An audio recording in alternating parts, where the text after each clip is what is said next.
हो सकता है आप बहुत बड़े बिजनेसमैन हो, एंटरप्रेन्योर हो, या फिर आपको बिजनेस एंड स्टार्टअप की काफी सारी नॉलेज हो सकता है कि आप बिजनेस एंड स्टार्टअप करना चाहते हो या फिर शुरू कर रहे हैं।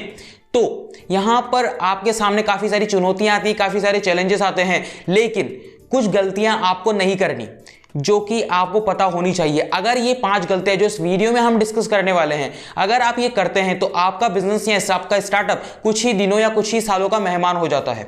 सबसे पहली गलती, आपके प्रोडक्ट या सर्विस की क्वालिटी। आप धीरे धीरे जब ग्रो करने लगते हैं तो आप अपने प्रोडक्ट या सर्विस की क्वालिटी घटाने लगते हैं क्योंकि आपके एक्सपेंसेस बढ़ने लगते हैं। तो आपको उस चीज को मेंटेन करके रखना है। आप 10 साल पहले का पार्ले जी देखिए और आज का पार्ले जी देखिए, आपको प्रोडक्ट की क्वालिटी सेम दिखेगी। तो ये चीज यहां पर आती है, आपको प्रोडक्ट की क्वालिटी मेंटेन करके रखनी है या फिर उसको बढ़ाते रहना है लगातार, लेकिन वो कम नहीं होनी चाहिए। आपको देखना पड़ेगा आपकी प्रोडक्ट की क्वालिटी, आपके सर्विस की क्वालिटी किस हद तक घटी है, आपको उसे वापस ऊपर उठाना पड़ेगा, मेंटेन करना पड़ेगा, और वहां पर जो खर्च आएगा वो आपको आपके प्रॉफिट में से बुक करना पड़ेगा। क्योंकि अगर आप कंज्यूमर को अच्छी क्वालिटी का प्रोडक्ट नहीं देंगे तो आपको लॉन्ग टर्म में काफी ज्यादा लॉसेस झेलने को पड़ सकते हैं। सेकेंड चीज, अपग्रेडेशन। लोग अपग्रेडेशन करने की गलती नहीं करते, लोग अपग्रेड नहीं करते। टेक्नोलॉजी के साथ में आपको अपग्रेड करना है। आपके इंडस्ट्री में क्या नई चीजें आ रही हैं उनके साथ में आपको अपग्रेड करना है। आपकी फैक्ट्री में क्या नई मशीनें लगनी है उसके साथ में आपको अपग्रेड करना है। आपके सर्विसेज में क्या नई सर्विसेज ऐड हो सकती हैं उनके साथ में आपको अपग्रेड करना है। किस तरह से आपको आगे ग्रो करना है, कंपटीशन से आगे चलना है और अपने इंडस्ट्री में सबसे नंबर 1 बनना है। किस तरह से आपको अपग्रेड करना है चीजों को, वो गलती आपको नहीं करनी है। आपको लगातार अपग्रेड करते रहना है, आपको एक जगह रुकना नहीं है। आपको नई नई सर्विसेज लानी है, नई नई प्रोडक्ट्स लॉन्च करने या फिर नई नई प्रोडक्ट्स के अंदर यूएसपी लानी है, नई नई तरीके से मार्केटिंग करनी है। तो इस तरह से अपग्रेडेशन आपका होना चाहिए लगातार, ये भी कंसिस्टेंट यहां पर रहना चाहिए।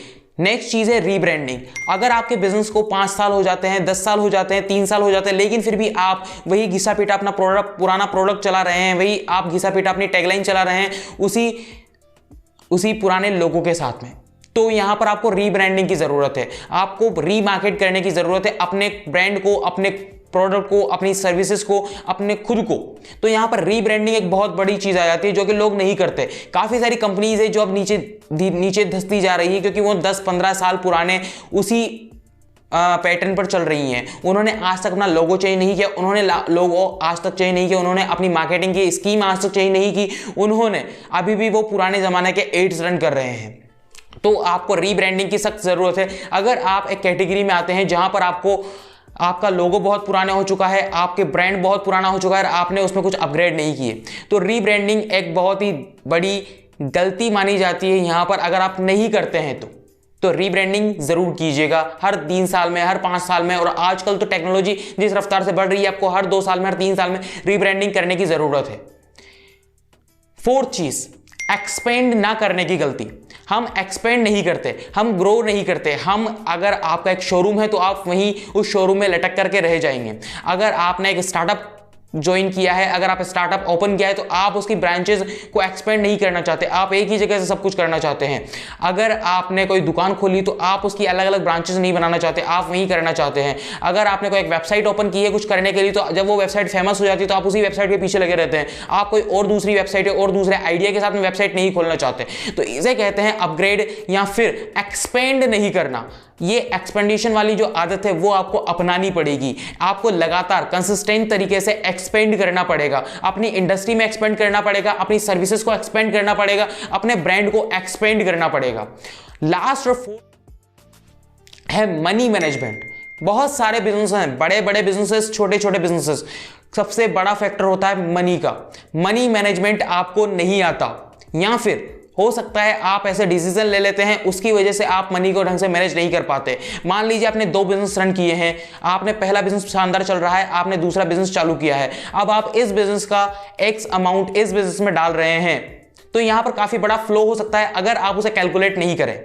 मान लीजिए आपको कोई अपग्रेड करना है, आपकी टेक्नोलॉजी बहुत ज्यादा महंगी है लेकिन आपको अपग्रेड करना ही है, तो फिर आप क्या करेंगे? आप डेट लेंगे या लोन लेंगे और उसे अपग्रेड करेंगे अपनी कंपनीज के लिए, ताकि आप आगे बढ़ सके, आगे आप एक्सपेंड कर सके। यहां पर बड़ा सा कैश फ्लो आ जाता है या फिर बड़ा सा लॉसेस आ जाते हैं, तो आप लॉसेस को कम करना ही मनी मैनेजमेंट एक तरह से माना जाता है। आप किस तरह से हर क्वार्टर में, हर महीने, हर साल किस तरह से प्रॉफिट बुक कर सकते हैं, मनी मैनेजमेंट का एक बढ़िया सा उदाहरण ये होता है। ये स्टार्टअप्स पर लागू कहीं हद तक होता है, कहीं हद तक नहीं होता, क्योंकि काफी सारे स्टार्टअप आज भी लॉसेस में चल रहे हैं। लेकिन यहां पर अगर आप अपनी ग्रोथ चाहते हैं तो आप लॉसेस भुगतने को तैयार होते हैं, लेकिन जब आप एक स्टेबल बिजनेस बन जाते हैं, आप एक स्टेबल स्टार्टअप बन जाते हैं, तो आपको प्रॉफिट्स पर ध्यान देना है। और उस प्रॉफिट्स पर ध्यान देने के वक्त आपको मनी मैनेजमेंट आना चाहिए। जैसे किंगफिशर जैसे बिजनेसमैन, विजय माल्या जैसे बिजनेसमैन, किंगफिशर जैसे बिजनेसेस डूबे हैं मनी मैनेजमेंट की वजह से। उन्होंने अपना एक सिस्टम उठाया और दूसरे किंगफिशर एयरलाइंस में लगा दिया, वो डूब जाते हैं। सहारा जैसी कंपनीज डूबी हैं मनी मैनेजमेंट की वजह से। तो काफी बड़ी बड़ी बिजनेसेस डूबे हैं। अब आप सोचते होंगे कि बड़े आदमी हैं, वो तो उनके पास तो काफी सारे सीए हैं, काफी सारे बड़े बड़े बिजनेसमैन हैं, तो उनके पास तो पूरी टीम है, लेकिन फिर वो कैसे डूबे? तो यही चीज होती है, आपने एक गलत डिसीजन लिया और आपका पूरा खेल खत्म हो जाता है। यही चीज मनी मैनेजमेंट मैं आपको समझाने की कोशिश कर रहा हूं, क्योंकि मनी मैनेजमेंट एक ऐसी चीज है जो आपको, आप चाहे जॉब करते हैं, चाहे आप स्टूडेंट हैं, आपको ये चीज आनी ही चाहिए। और जब आप एंटरप्रेन्योरशिप में आते हैं, जब आप एंटरप्रेन्योर बनते हैं, आप बिजनेस में कदम रखते हैं, तो आपको यह चीज आना 100% कंपलसरी हो जाता है। नाउ अब यहां पर एक बार फिर से रिवाइज करते हैं। आपके प्रोडक्ट की क्वालिटी को मेंटेन करना है, क्वालिटी खराब करने की गलती नहीं करनी है, अपग्रेड लगातार करना है, बीच में रुकना नहीं है, रीब्रांडिंग अपनी खुद की करते रहना है। 4 चीज है एक्सपेंड करना, आपको एक्सपेंड करना है।